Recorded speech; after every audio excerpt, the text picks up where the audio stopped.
महापंचायत मंदिर की समिति के और साधु संतों के आह्वान पे बुलाई गई है।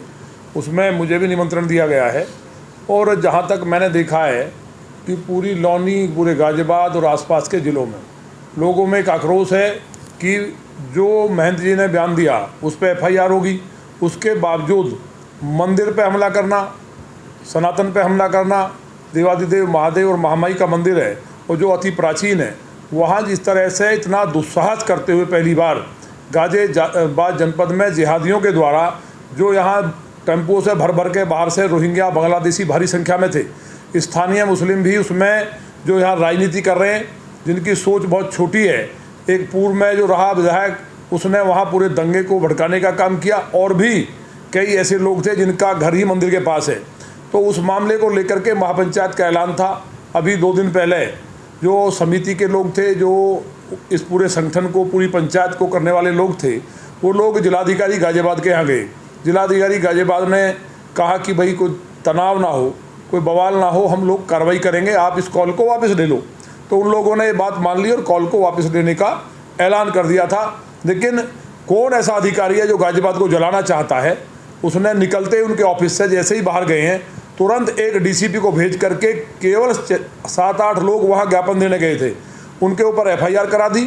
अगर लोग DM और कमिश्नर के यहाँ नहीं जाएंगे तो ये लोग लोकतंत्र में जनता के नौकर हैं और जनता का नौकर, जनता जो मालिक है लोकतंत्र में, उसके साथ इस तरह से तानाशाही करते हुए मुकदमे लिखेगा बिना कारण।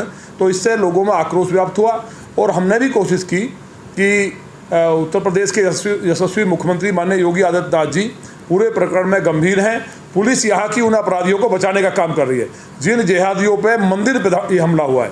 एक व्यक्ति का खून खौला हुआ है, आक्रोशित है, मंदिर पे हमला करने का इतना दुस्साहस कर दिया और उसके बावजूद आज तक एक व्यक्ति पे NSA नहीं लगा है। ऐसे टटपूंजियों को गिरफ्तार किया गया है जो लोग लगातार जिस पर मुकदमा दर्ज हुआ, लगातार फेसबुक और सोशल मीडिया के माध्यम से लोगों को आज भी अपील कर रहा है मुकदमा लगने के बाद भी, और वह मंदिर के आसपास के लोगों को गिरफ्तार नहीं किया गया है। उसी को लेकर के लोगों में उबाल है।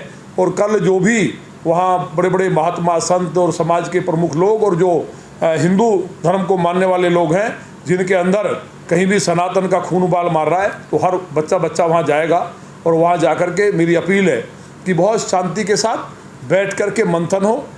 2 मामले मेरे सामने आए हैं कि हिंदुस्तान में रहने वाले 10 करोड़ बांग्लादेशियों को कैसे खदेड़ा जाए और जो सनातन पर हमला हुआ उन पर NSA लगाई जाए। ये 2 मांग तो मुझे मालूम है। उसके बाद अन्य क्या क्या एजेंडे हैं, मुद्दे हैं, उन पर बात जो मंदिर की समिति है, पूरा संगठन, समाज के लोग और जो वहाँ महंत है, महामंडलेश्वर है, वो लोग तय करेंगे। लेकिन यह बहुत ही गंभीर बात है कि सरकार को बदनाम करने के लिए और दंगे में झोंकने के लिए एक अधिकारी लगातार प्रयास कर रहा है। ये काफ़ी है। जो उन लोगों ने भीड़ को उकसाया, एक वो जो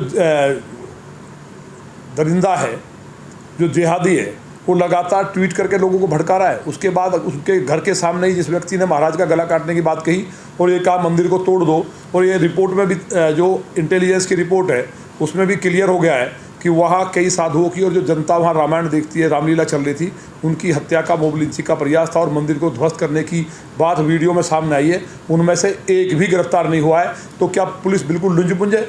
मंडौला गाँव में हमारी एक बहुत बुजुर्ग है, लगभग 58-60 साल की, हमारी माँ के समान, उनको हत्या कर दी गई, उनके साथ क्या क्या नहीं हुआ, उसके बावजूद आज तक भी जो अपराधी हैं वो गिरफ्तार से बाहर हैं। पूरे ज़िले में जिस तरह के हालात हैं वो आपसे छुपा नहीं है। आप पत्रकार हैं। पुलिसिंग जिस तरह से गाजियाबाद में सरकार को बदनाम करने का काम कर रही है, माने योगी जी की सरकार को बदनाम करना चाहती है, इसकी भी मुझे लगता है कि जांच करने की, समीक्षा की ज़रूरत है। पुलिस वाला इस जनपद में नहीं हुआ है। हमने जाकर के दुकानों पर नाम लिखवाए हैं। कहीं फूड इंस्पेक्टर, पुलिस के विभाग आपस में तालमेल करके एक दुकान पे दुकान बंद कराने का काम करना पड़ता है। मांस की दुकान बंद कराने का काम विधायक को करना पड़ता है। तो ये शर्मनाक है लोकतंत्र में। और जिस तरह से ये दिमाग ख़राब हुए हैं अधिकारियों के, उसके लिए मुझे लगता है कि बहुत ही सख्त कार्रवाई की ज़रूरत है और इस पर निश्चित तौर पर हमारी पार्टी और माननीय मुख्यमंत्री जी करेंगे।